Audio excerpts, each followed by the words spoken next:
Good morning, Dripping Springs High School. It is the day before the 2020 election, and we are here with a LOCO Election Special. I'm joined by my co-host, Connor. Connor, good morning. God bless America. I will go back to my normal voice because this is serious. We have to get serious Very because serious. people have already voted. I can't imagine that there's many people who haven't already voted that can vote. So, it's not actually that different than any other day this week because I don't know how many people are going to be voting tomorrow. Probably not a bunch. But, what are you going to do? Well, you voted, haven't you, Logan? I voted already. Yes, I did. I am not old enough to vote, but you did. So we'll do some chillaxing chat and I'll describe my voting experience because a lot of people were concerned that there would be a lack in poll workers, that a lot of people were just worried that it wasn't going to be an accessible election. I found that my experience, which was very nice, but probably different than some others' experiences, it was just efficient. I showed up and there weren't many people there and I got through and everybody was really nice and following COVID protocols and it was just like as easy as it could be. Were there any Proud Boys standing back and standing by there to intimidate you? No, it was I did it at the right down on Roger Hanks Parkway, I believe, on that street, and it was just there was one person out in the parking lot holding a sign for a local representative that I didn't even know about. I didn't see a Biden or a Trump supporter in sight. Very And nice. yeah, so I just got to cast my vote and get on with my day. It's really cool. Now, Sounds cool. Connor, are you going to be voting in the next election? Of course I am. I'm majoring in political science. It's a very important topic to me. Can you make your prediction for the candidates of 2024? 2024? Yes. Well, I don't think Trump or Biden are going to be alive by then, but I find it unlikely either would be able to run by then. yeah. What do you mean make my prediction by then? Like, who's going to run? Yeah, who's gonna run? Who is it versus who? I'll just say this. I really like Beto O'Rourke, and I hope that he runs. Okay. But I think Buttigieg.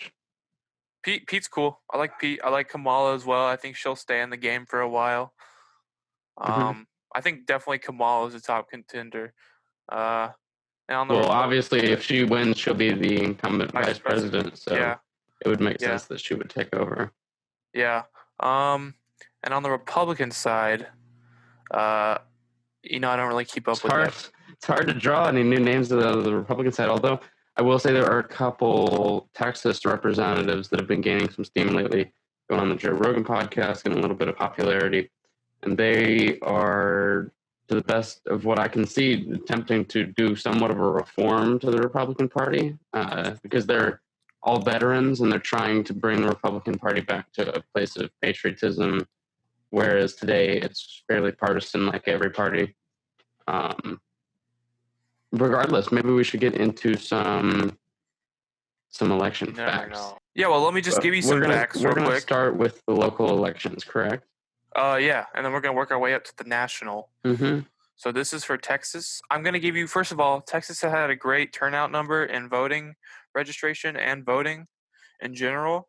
So let me just give you some of those numbers. It's very impressive. Yeah, if you would share your screen with us whenever you can with a visual. Oh, of course. Let me share my screen with you. You have disabled participant screen sharing, buddy. You want to turn that on for me? Why are you smiling? Yeah, I'll figure that out for you. If you want to smile, that's fine. I'll figure it out. With this election, I don't see a reason to smile, but smile. Though yeah, here's the thing. I'm gonna smile. Sorry, go ahead. There you go. Try that now. I bet it'll work. Boop, boop. Okay, look at that. At least 9.7 million Texans, 57% of registered voters voted early. That is quite a turnout. I believe my mother told me there were more early voters in Texas than the whole nation in 2016. That's what my mom told me. So I don't know if my mom's a reliable source, but shout out to my mom. Okay, Very epic. Very epic. very epic. Okay, here we go. What you need to know. Texas is. Oh, wait, by the way, this is from the Texas Tribune. Bruh. Hello. Where's this coming from? Where's that noise coming from? 2 Help. tabs over. Look on your tabs. It has a sound thing. Okay, I'm gonna stop that. I don't know why she was talking. Okay. Okay. Yakshimash, very nice. Yakshimash. Very relevant film. Very relevant to this. Okay. What you need to know. Texas is on track for a record turnout in this election after breaking early voting records. So this is where I think that Texas is very, very, I don't know if it's going to happen, but I think it's close to, I don't think it's going to happen. the blue wave kind of thing. Okay. I don't think it's going to happen, but I think it's very, very close. Okay. Stop muting yourself. I want your input. Texas has added 1.8 million registered voters where they show how the state has become more competitive. Okay, so that's what. Yeah, that sentence is a little messed up. Yeah, you got all these new people coming in to vote because of how pressing the issues are nowadays. 60% of Texas likely voters said that they plan to vote early in person this year, according to a University of Texas/Texas Tribune poll. Okay. Now, if I remember correctly, I believe I saw just a day or 2 days ago there was a poll that indicated that Trump had higher early voting numbers than the mainstream media had expected previously. Apparently, he's actually kept up with Biden to some amount of how many of the early voting voters are voting for Donald Trump. Just an interesting insight. Well, that's terrifying, but oh wait, because I just think it's interesting because of the fact that obviously the idea was that early voting and absentee voting and mail-in voting, all of these things were supposed to be bad for the conservatives because it was thought that the more voting you have, the more it aids the liberal side of the spectrum. But it's looking like in practice, maybe possibly just because of the heated tensions of this election, but it seems that both sides are equally ready to go out and vote and get their word in. It doesn't necessarily mean that we know. It doesn't mean that we know which side's going to have more of a voice. I'm just saying it seems as though both sides are speaking pretty loudly. I agree. Yes. Okay. So in 2018, Texas saw the nation's 6th highest voter turnout increase, but it still lagged behind most other states, which is actually surprising because I don't know if you've noticed, Logan, but we live in the same area-ish. So if you're driving around, you'll see quite a lot of signs for all kinds of people that we should vote for. There's like a huge diversity of candidates. Yeah. We'll get to that. We'll get to that. So let's get to some of the voting turnouts in the counties. In Harris County, 51% voted in person and 6.9% voted by mail. So there are 2.5 million registered voters in Harris County and an increase of 245,844 voters from 2016, which is impressive. Logan, why do you think there's such a bigger turnout this year? People aren't happy. And that's like, I think it's interesting because when people are happy, they always just expect that the government is making them happy. And when they're upset, they always expect somehow the government has started failing them. It's just an interesting perspective because I think that sometimes people forget that we actually have to put in some work to create a world that we're proud of and that we want to live in. I think for the last 10 years, we've become really comfortable with the idea that you just sit back and it happens. And we're starting to wake up and realize that when we do that, we're not taken care of and we don't have the ability to be happy, successful, to live fulfilling lives. So I think a lot of people are waking up to the fact that they're not as happy as they could be, and because of that, they want to go out and vote and do their duty. So that that's the work that needs to be put in to build some place that you're proud of. So That's probably why. Well spoken. I'm not going to go through all these counties, but I'll do some of the ones that I'm familiar with. So Travis County, I've heard of it. Um, there are 854,577 registered voters in Travis County, and it had an increase of 129,536 voters from 2016. 56.9% voted in person and 7.3% voted by mail. During early voting, 548,920 people, or also known as 64.2% of registered voters, cast their ballots in Travis County. So, got a good turnout. El Paso. Let's see how this turned out. I like El Paso.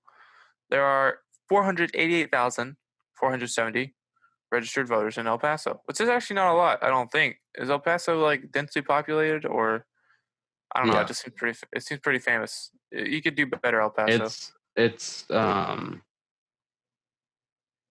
thing about El Paso is you've got a large diversity of people, but it's pretty big. It's not Well, it looks like El Dallas. It's Paso's. not Dallas, but it's substantial. Looks like it's pretty democratic because they voted for Beto quite a lot. Well, I mean that's where he's from, but there was a large Beto turnout in 2018. So good for you, El Paso. During early voting, 221,723 people registered to vote and cast their ballots, which is 39.9% in person and 5.5% by mail. So Fort Bend. Let's see. Okay, those are just a few of them. So Texas has had quite a turnout this year for voting. Now let's get into the local elections and tell you who your candidates are. Oops, I actually stopped screen sharing. It's right by the next tab button. Okie dokie. First we're gonna meet Erins Wiener. Yes, Erins Wiener. Tell me about her. Erins Wiener. Let me tell you about Erins Wiener. She wants fair taxes, local control for local growth. What does that mean? This means that different communities have different. This is from her website. Different communities have different priorities, and many communities across the state have created innovative programs and policies to address issues and problems the state legislature has chosen to ignore or exacerbate. She wants to reduce gun violence and fix transportation on roads because you got, I'd assume, potholes and stuff. Let me read. Now, we should maybe talk about. So, Erins Wiener is under the Democratic ticket. Stop yes? doing that. Do you hear that? What? Sorry.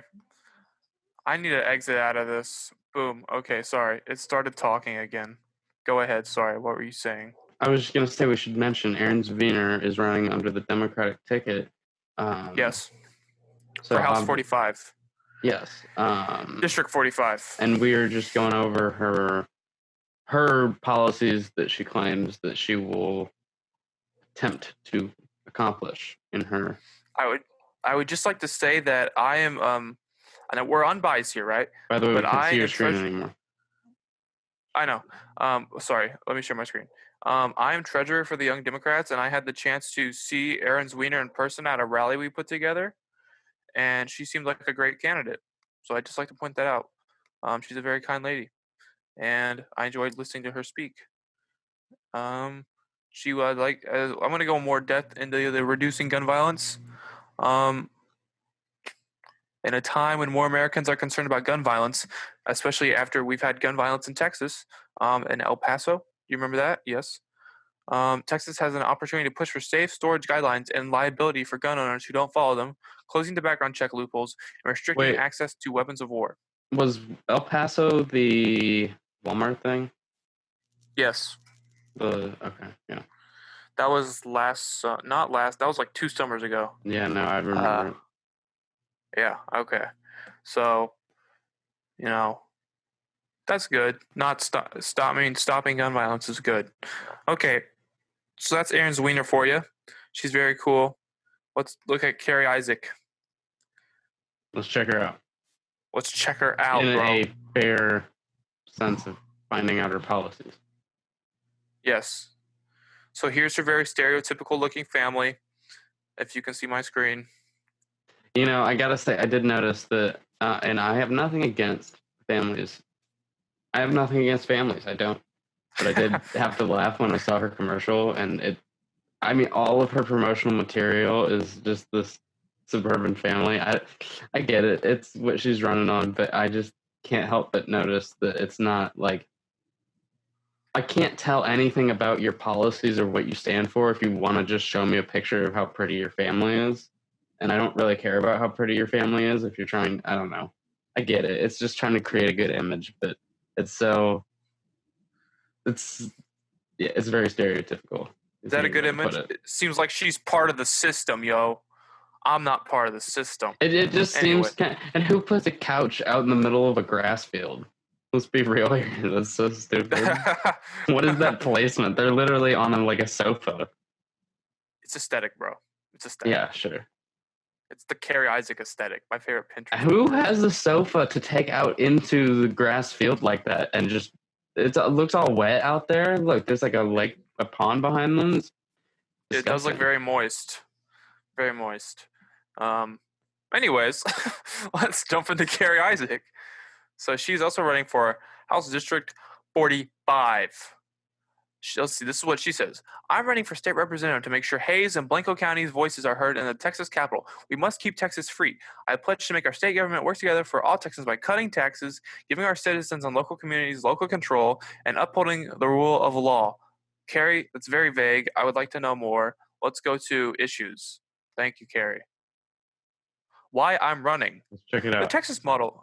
Yeah, let's check it out. The Texas model of limited, this is from her website as well. I'm getting this from each candidate's websites.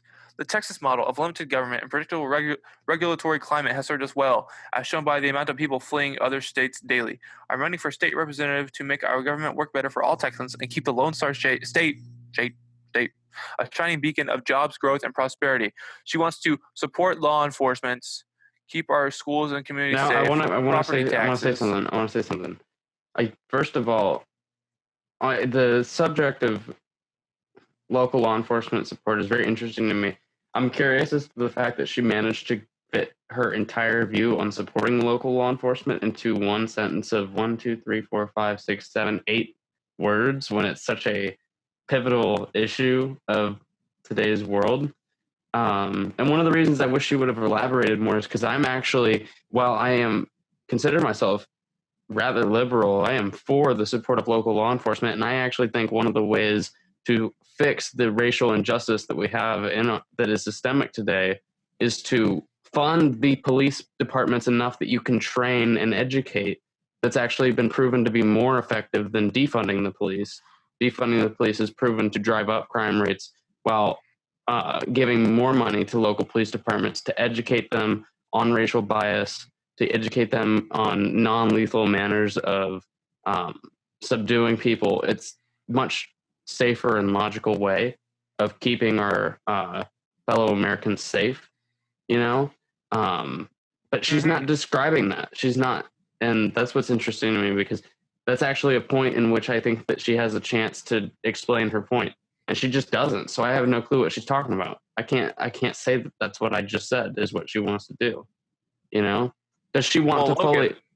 Well, let me finish. Because does she want? My question to her would be: does she want to fully fund local police departments in a way that's going to educate them to be better, or does she want to fully fund local police departments based on how they would like to be funded? Because if it's just how they want to be funded, it's going to be the same as they're funded right now. We need to make sure that we are putting that money towards the education, towards the training, towards the more sound of mind police officers. She's not very thorough with that answer. I'm not a fan. Well, Logan, yeah, I think we may have just had our first agreement, because I don't want to fund the police personally. They have enough money as is, but I get what you're saying. But they need to put it into the better places too. But they need to put it into better places with mental health services instead of having white supremacist cops. But to be fair, I have to refute your point. It's not true that they all have enough funding as is. In fact, a lot of police departments are underfunded at the moment, which is one of the reasons that they're so bad, because they have to pay these people that do not have the skills or the peace of mind to be able to make decisions without letting their racial bias interfere. Okay, so maybe not defund the police, but properly fund the police enough to where they can get enough services. This is what it should be. and then we can. But here's my problem: is Yeah. that teachers don't get paid enough as is. Well, And yeah, that's very. I never said that I was against teacher pay. I I know, feel but like exactly that's similarly. just Well, just one place the money could be look. going. Carrie Isaac There's so agrees with many you. Look, places. keep looking at her. Keep looking. She's agreeing with you. Oh boy. Keep our Let's see if schools and she. communities Let's safe. wait. Can we just Oh, our before we move schools. on? Is it? Before we move on, I just want to point out as we read these, notice that she may have agreed with us on various points, and yet for some reason I find it likely that she will not have elaborated very much on any of them. All right. Sorry, guys. We had technical problems. We're back. Where were we? Carry on. That's my fault, but not really. I guess kind of. Okay. We were discussing the local candidates, but I think we'd pretty much gotten through it. We were talking about Carrie Isaac. Did we still have a bunch to do on her? We were just going to go through her issues. Well, we'll just say what's important to her: supporting law enforcement, keeping our schools and communities safe, property taxes.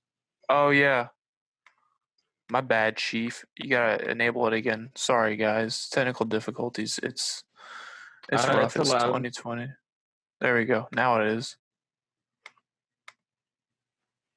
Host you disallowed me now. Because it was allowed. Yeah, that's what I said. Oh, well, then re-allow it. There we go. Okay, dokie.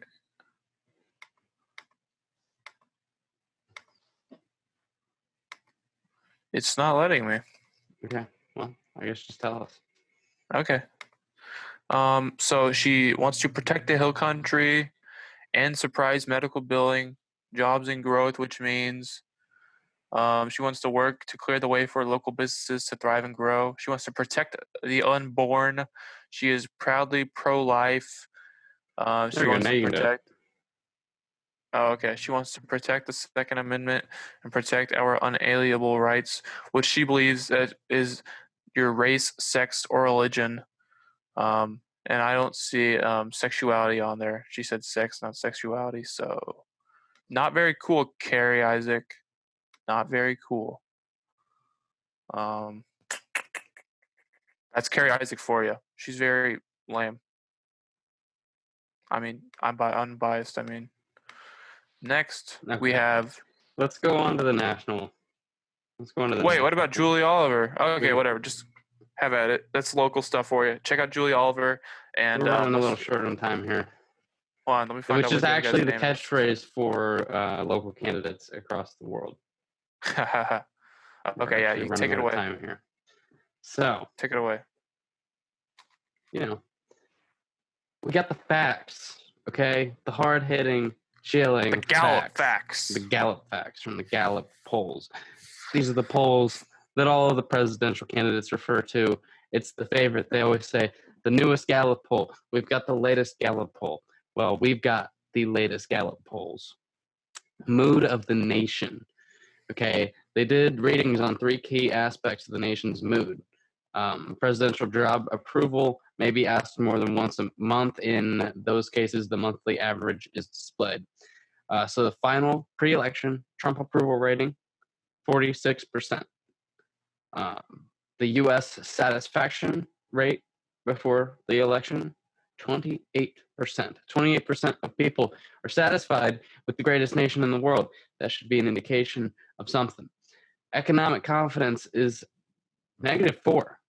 Now, that's just not very confident. You know, that's not inspiring bold decision making. So what are the top 10 most important problems on our minds ahead of this election is what I did not ask. Gallup polls asked, and they asked a bunch of people. Specifically, they said, what do you think is the most important problem facing this country today? Now, by August 31st to September 13th in 2020, the government and poor leadership was tied with coronavirus diseases at 25% and 25%. But by the time that October has rolled around, it looks as though the government poor leadership has dropped by 2%, and coronavirus worry being the most important problem has risen by 5%. Race relations has actually gone down since summer. Apparently, people have cooled off on that somehow a little bit. And the economy in general is a big deal to at least 9% of the population today. Among the other things that were listed that were less cared about, apparently, and was environment at the very bottom, which is a little alarming because with all of this other social advancement that we have going on today, we might actually be losing our last opportunities for literal physical safety. But, bad timing. The judicial system, courts, and laws are very low, which is interesting because I actually think that if by laws it means the legislative system, I think that might actually be the most broken of our systems at the moment. The unemployment / jobs rate is a low concern to Americans, likely because they blame the coronavirus, so they list that as their top. A lot of these healthcare, crime and violence, unemployment, a lot of people are seeing these as symptoms of the coronavirus, which is likely why you see coronavirus so far up there and all of these so low. So that's just an interesting idea. I mean, it looks like this is probably one of the few elections where economic problems are not the forefront of the debate. I mean, if you look at it, 87% of people were most concerned about a non-economic problem, while only 14% of people, which is somehow 101% of people. So we'll have to assume that the margin of error is at least 1%. Now, we get to the exciting material, though, because election day is tomorrow, and everybody has one question on their mind. They say, who's going to win? I mean, we get all of this craziness. We get all this craziness about what the most important issues are, but who's going to get to make the decisions as to how we fix those problems? Well, the question that was asked was that what is your overall opinion of some people in the news? As the surveyor read each name, they asked to say if they had a favorable or unfavorable opinion of that person, or if you've never heard of them. Donald Trump, we'll just go by candidate. Donald Trump's favorability was at 41%, while his unfavorability was at 57%. 2% of people had no opinion, the lowest percentage of all of the candidates on the list for no opinion. We'll just go to Mike Pence. We'll do it by party. Hold on. How is that possible? You have no opinion on the guy that's the president, and that's the lowest? Well, I mean, people are allowed to say it. That's weird. So, no, he had the lowest no opinion because most people had an opinion. Oh, yes, my bad. Math is hard. Mike Pence, his running mate, has a 41% favorability, the exact same as him. So it seems that they're just right in the same number on that one. While his unfavorability is actually the same as Joe Biden's, but slightly more favorable than Donald Trump. Although he has a 9% no opinion rate, leading to the fact that most people probably do not know a ton about him. Although the same could be said for Ms. Kamala Harris, but we will get to her in a second. Joe Biden's favorability rate is 46%. That's 5% larger than Donald Trump, but still less than 1 out of every 2 Americans you can talk to. He has a 50% unfavorable rate, which is literally 1 in every 2 Americans that you talk to. At a 4% no opinion rate. So again, much like Donald Trump, most everybody's got something to say about him. Some of it's favorable, some of it's unfavorable. Although we will notice that every single one of these unfavorable numbers are higher than the candidate's favorable. So just something interesting to note. And finally, Kamala Harris, possibly the most unknown of them. 42% favorability rate, just barely edging out Donald Trump and Mike Pence. 43% unfavorable rate, so clearly her anonymity has done her some good in terms of not having an unfavorable, distasteful image to her name. So that's helping her, but her no opinion rate is much higher than the rest of theirs, leading to my assumption that she's less than them. So those are just some interesting facts and figures for you about Kamala's election. Very nice. Very nice. What do you have to say about that?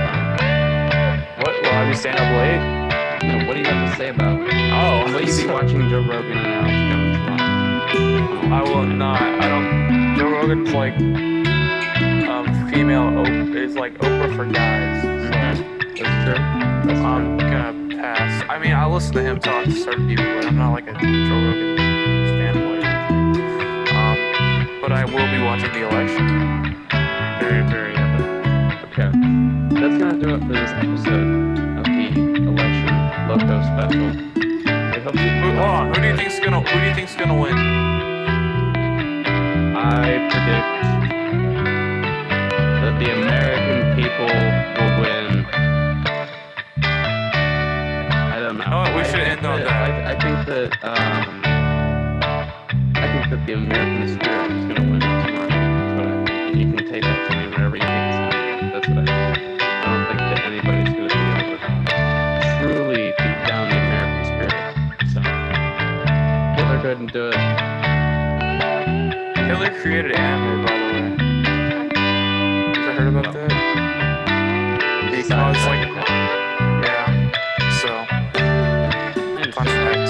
All right, everybody. We will see you on Wednesday, the day after the election, so we will actually be able to talk about some of the tentative results that we get. We hope that you have a blessed day, and that you live your lives the way you want to live them. Anything else, Ryan?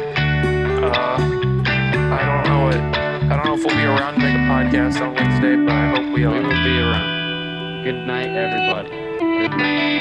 Good night.